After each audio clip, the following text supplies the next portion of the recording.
Okay, my name is Juho Friman. I work for Solita Technologies in our Helsinki office. And we are a consulting company, so we don't do our own products. Instead, we try to help our customers to build their digital services. And we do everything from the service design to actual implementation, data science, business analytics, and the maintaining of the software. So we eat our own dog food as well. Today we have talked lots about, really hardcore, low-level infrastructure things. Those were really intriguing talks to me because that's something I have absolutely no knowledge of.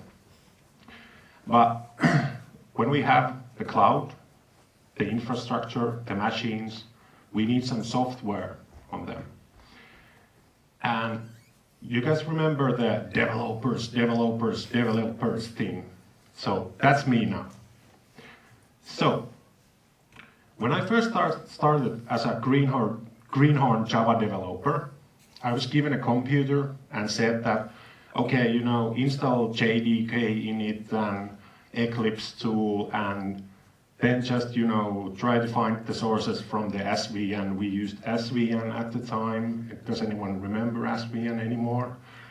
And it was like, this is a picture of me then.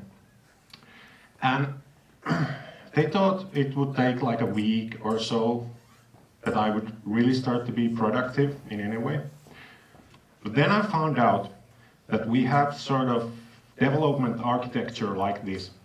So we had our dev stations, and then we had sort of corporate network, which had sort of development DB, and we would all use the same database for our development. And then we would push our code to version control, the subversion.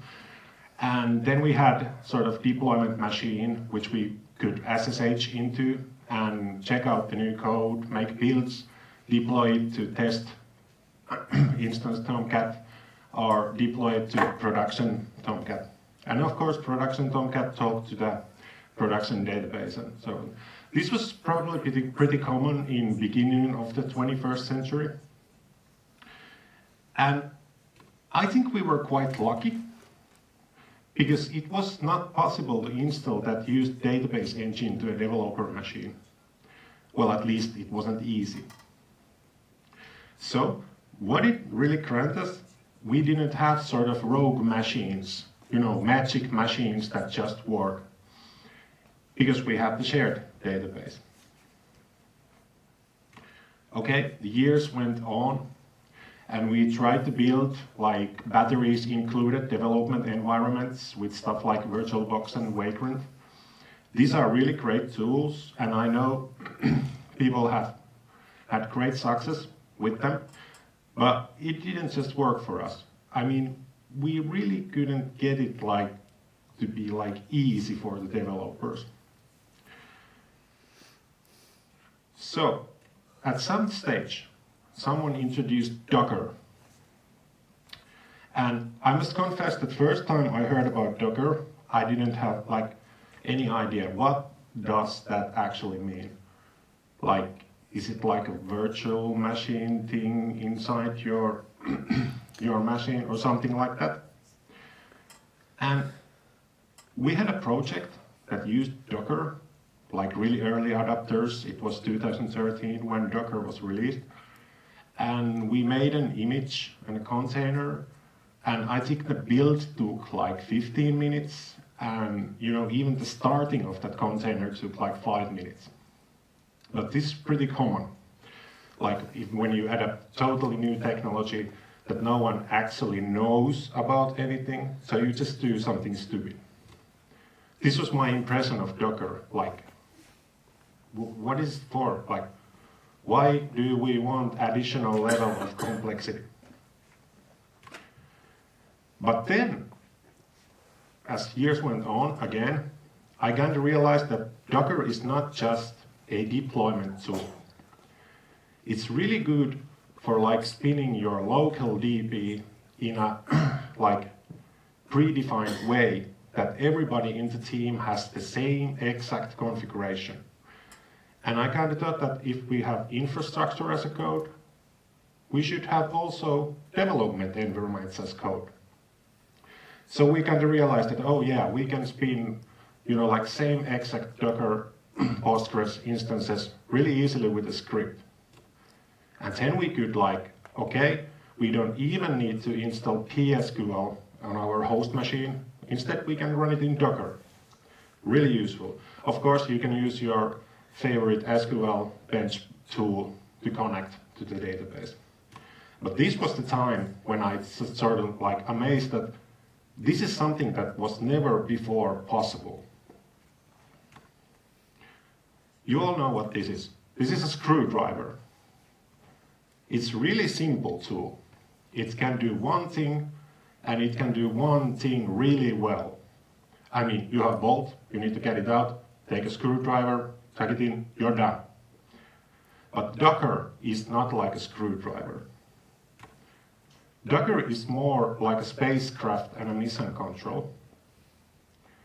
I'm not a rocket scientist, but I really feel that when you design a spacecraft, you really need to make it really flexible so that it can adapt to new situations.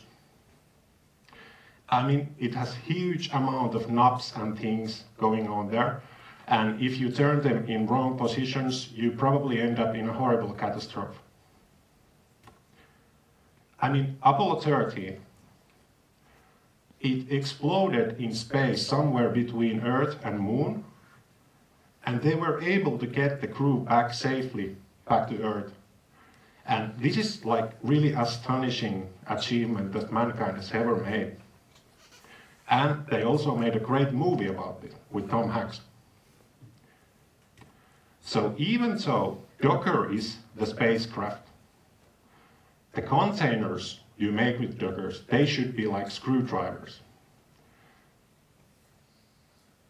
A container should be an abstraction of unit of work. A unit of work can be basically anything, like running your app, which listens to TCP connections, running one-shot integration task like copying data from database A to database B. I mean, you can run integration test suite against your app, or I don't know, pass your public SSH keys to app somewhere or whatever. But the basic thing is that it should do only one thing and only one thing really well. What I see a lot because we are a consulting company, we see lots of pre-baked environments that use Docker. And this is one of the really common thing that you see, that you sort of mix the building and running of your application in the same container. This is actually from Node.js official documentation. And it does it in a way that, copy package.json to a container, then run npm install, and then bundle up the sources there, and then run npm start. I mean, npm is just the package management tool, which has evolved more into general build tool in Node world. So if you build your container like this, you can easily say something like docker run acme api npm login. I have absolutely no idea what would happen, but you could do that. So Docker introduced multi-stage builds, which is a really, really, really good feature in Docker, because this was something that was previously pretty hard to achieve.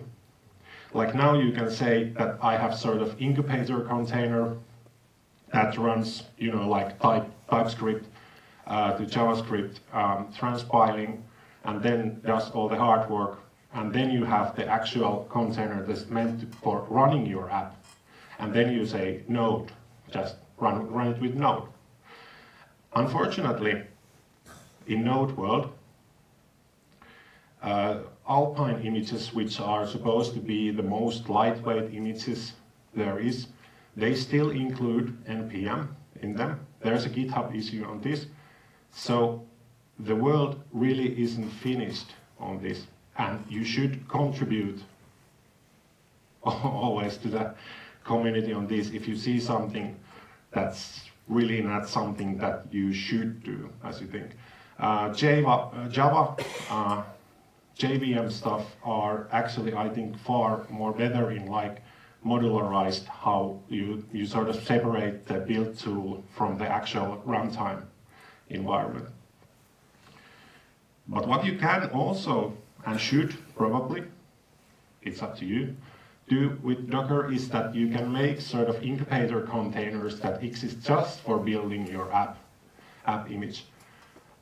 The best situation would be that you would be able to run your incubator image locally as well.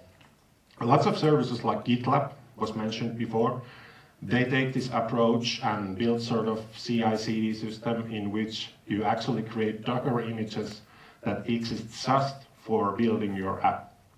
The problem with this approach is that it's not that easy to run Docker in Docker. Like if you run Docker image that is supposed to produce another Docker image, it's doable, but it requires some weird stuff. Another common thing that I see is that teams use Docker in a way that they sort of build images per environment. So they build separate images for production and development and maybe local.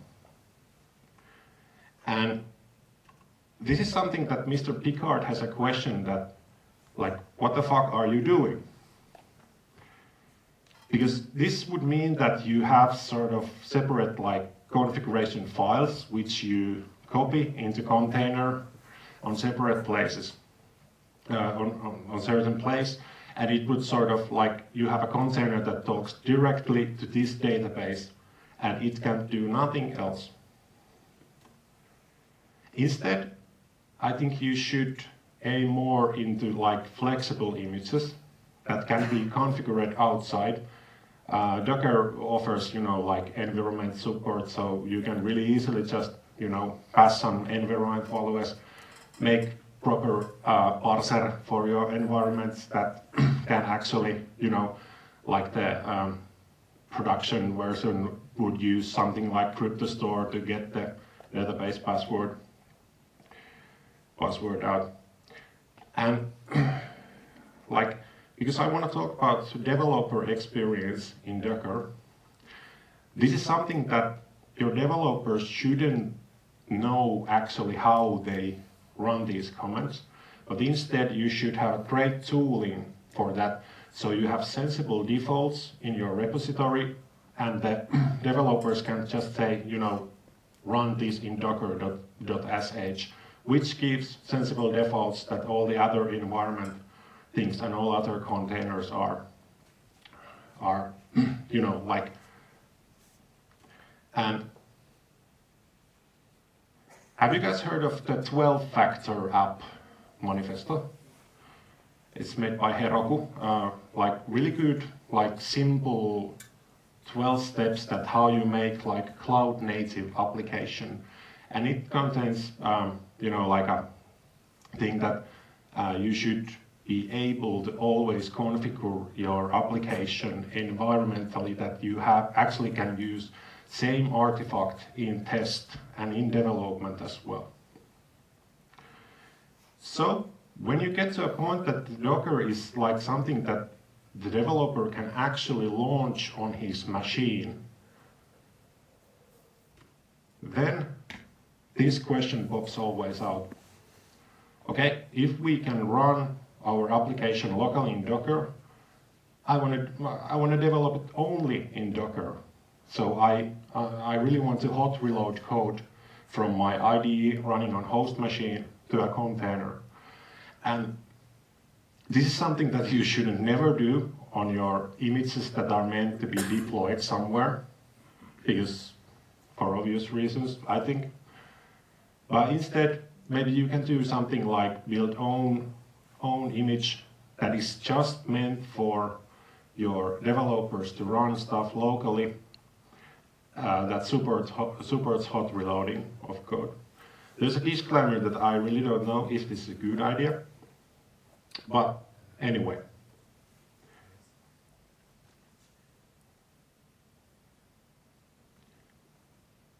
So when you have you have your team in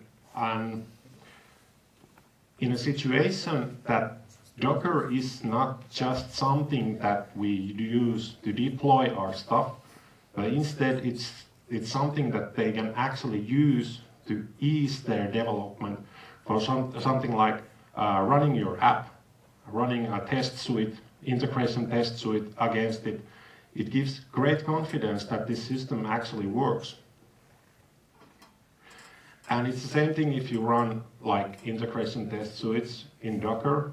You should always make those in a way that they can configure it outside. So say now talk to localhost, or when you're in CI/CD pipeline, talk to test host or whatever.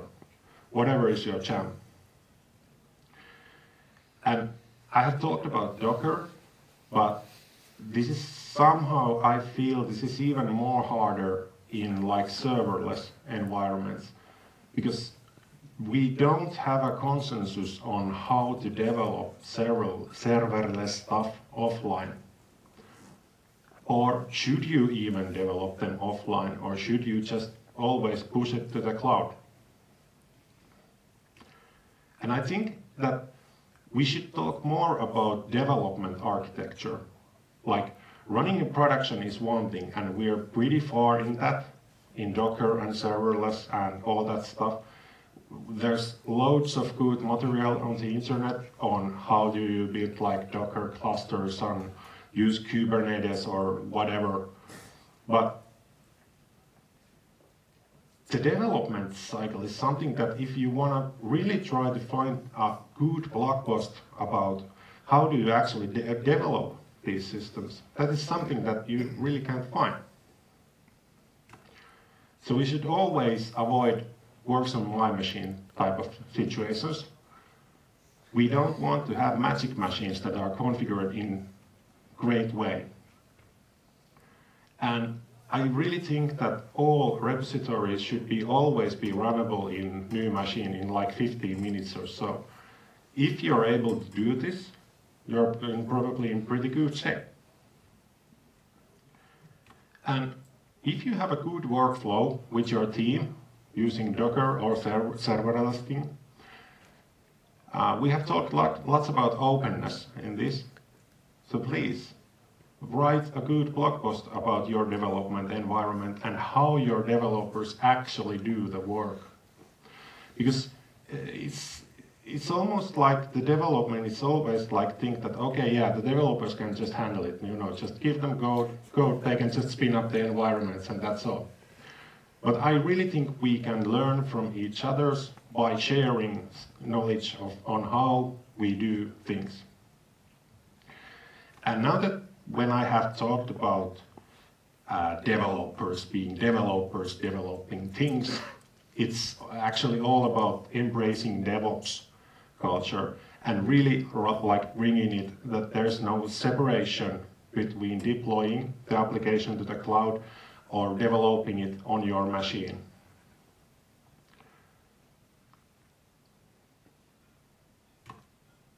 That was all about I had to say about this issue.